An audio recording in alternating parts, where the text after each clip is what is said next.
los zapatos de Van Gogh, Claro, que comenta Heidegger. claro. Esos zapatos viejos Claro. que están ahí en el cuadro. Claro, ¿Qué nos dicen esos zapatos? Claro. ¿Ah? Tú te has interesado en el pensamiento de Heidegger Sí. y en la poesía de Hölderlin, que aparece muchas veces citada, Sí. que por lo demás fue estudiada. Y tenemos el caso de un filósofo que da la impresión que ya quiere abandonar la filosofía y que se lanza a la poesía. ¿Qué le pasó a Heidegger? Termina Ser y Tiempo, pensé que tenía todo agotado ahí, define el ser, define el tiempo. ¿Y qué crees tú que le ocurrió? No, Heidegger lo dice lo que le ocurrió. Heidegger termina Ser y Tiempo y se da cuenta que lo que quiso transmitir no estaba dicho. Dramático. Estaba dicho, Yeah. o sea, seguimos estudiando Ser y Tiempo y para todos los demás medio enanos nos parece una obra gigante. Pero él se da cuenta, terminé y no lo dije. ¿Y qué es lo que quería decir? ¿O qué es lo que buscaba ser dicho ahí? Él buscaba... Perdón. Bueno, entonces, ¿qué hace? Cuando él termina de hacerlo y no se, dice, ¿por qué no lo dije? Dice, porque en las palabras que lo dije no lo están diciendo, porque son palabras gastadas. Ah, qué interesante. O sea, el sistema de pensamiento filosófico y su lenguaje ya no acontece. Dice... O sea, es un lenguaje muerto, claro, letra muerta. Él plantea eso. O sea, lo plantea de Nietzsche en adelante, se plantea eso. Y por eso entra de alguna forma que el filósofo es un narrador. O sea, que necesita la narración y no la conceptualización. Pero Nietzsche lo que plantea es, tomemos una metáfora, dice, bueno, Dios ha muerto. Fenómeno. ¿Qué quiere decir? ¿Murió para siempre o murió lo que hasta ahora entendimos por Dios? Entonces dice, y si volvemos al principio, lo que decíamos antes de las palabras, y pensamos de nuevo lo que todavía no se pensó cuando se pensó determinadas cosas, o sea, ¿no será que Dios es otra cosa que lo que venimos diciendo? O sea, es como escuchar de nuevo la palabra Dios, o escuchar Dios... Claro, a ver, ¿qué no hay escuchado? O sea, que en teología se planteaba, bueno, ¿qué es Dios? Dios, decían, es la economía de Dios, en otro criterio, ¿no? Era, o sea, nosotros sabemos de Dios lo que Dios hizo, que somos nosotros, pero no sabemos todo lo demás. Yo sé de vos que sos mi entrevistador, pero no sé todo lo otro. Entonces acá, y si nos planteamos lo otro que lo que ya codificamos y dogmatizamos, o sea, él lo plantea con la imagen del ser.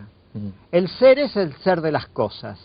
Pero nunca nos pensamos que era el ser en sí mismo. Y si el ser en sí mismo todavía nos puede decir otra cosa con lo cual contar, nos puede dar una palabra inicial con la cual contarnos otra historia, ya que ésta se agotó. Qué interesante lo que estás diciendo, tiene que ver, bueno, tal vez con la idea del habitar poético de Hölderlin. Quizás Heidegger estuvo buscando eso, ¿no es cierto? Volver a un habitar poético. Claro. Y hay un poema maravilloso, leído por el mismo Heidegger de Hölderlin, que se llama En el bosque, donde justamente Hölderlin trata de aproximarse al misterio de para qué estamos aquí, que tal vez es la gran pregunta que nos quema a todos. Y vamos a escuchar la voz de Heidegger leyendo ese poema de Hölderlin.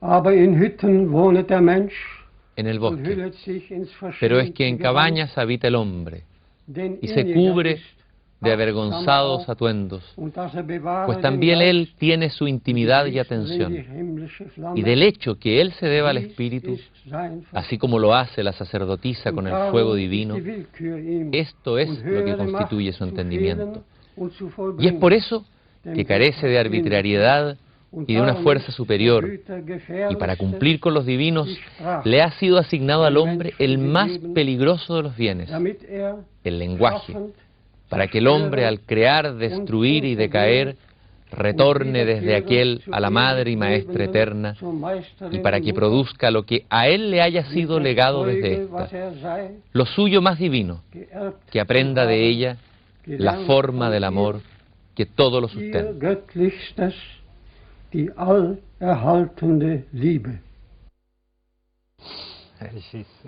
Nunca había escuchado a Heidegger. Qué impresionante, Sí, Heidegger impresionante. leyendo Sí. Hölderlin, ¿no? Sí. Bueno, Aquí- Heidegger mismo hizo ese camino, o sea, cuando en los últimos años Heidegger él vive entre los paisanos de su pueblo, y es genial que cuando lo llaman a la facultad para volver a dar clase, él va y consulta, él lo cuenta, a un paisano, y el paisano le pone la mano en el hombro y dice, no, quédese acá, acá va a estar más tranquilo, y él no va a la facultad. Ajá.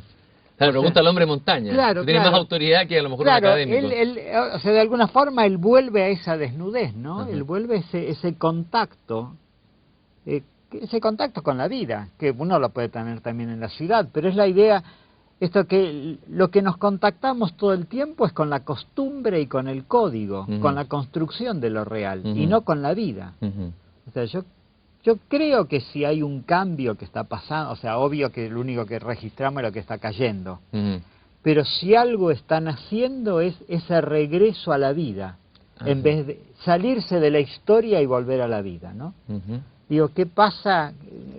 Yo creo que la crisis que está resquebrajando el sistema es nuestra nostalgia por vivir. Nostalgia por vivir. ¿Y eso significa, qué significaría vivir? Y de nuevo. Sí, vivir de nuevo es la posibilidad del contacto. La posibilidad de que en la realidad y yo nos encontramos y generamos la realidad. No que la realidad está ahí, yo aquí y interactuamos. Es volver a lo orgánico, diría yo, en vez del mundo mecánico. Hugo, Hölderlin dice acá, habla del lenguaje el más peligroso de todos los bienes, y que también le ha sido dado al hombre ese lenguaje para dar testimonio de lo que él es. Este doble sentido del lenguaje, el lenguaje es un peligro, pero es la gran oportunidad para el hombre. A ver, eso yo sé que es un tema que te ha apasionado y lo has investigado. Yo creo que pasa algo así. Tomemos el mito fundante de Occidente, el Génesis, ¿no? Dice que hay un caos, hay un soplo y viene la palabra. O sea, caos en el idioma original y en griego también quiere decir una boca que se abre. En realidad quiere decir un bostezo, pero no en la connotación nuestra. ¿El bostezo de Dios, tal vez? Claro, pero no, para nosotros tiene esa connotación. Pero es el hecho de que en algún momento se abrió una boca, salió un hálito y eso se hizo palabra. En realidad es curioso, pero el Génesis está describiendo fotográficamente que una boca se abre, sale y de ahí, y esa palabra organiza un mundo. Entonces está la posibilidad riquísima de que la palabra es el lugar donde el sentido, ese hálito que todavía no es nada, se exprese, y el peligro de que se separe de ese hálito. Eso es lo que nos pasa a nosotros, ese mundo organizado a través de la palabra que separa la tierra del agua, o sea, esa organización de un discurso se separó de ese hálito, vivió por mucho tiempo gracias a eso creciendo, pero de repente el crecimiento ya no tiene más el hálito vital. Yo creo que, o sea, mirándolo imaginariamente, eso es. Entonces la gracia de que esa palabra es la fecundidad y el peligro que se separe de esa savia, de ese soplo.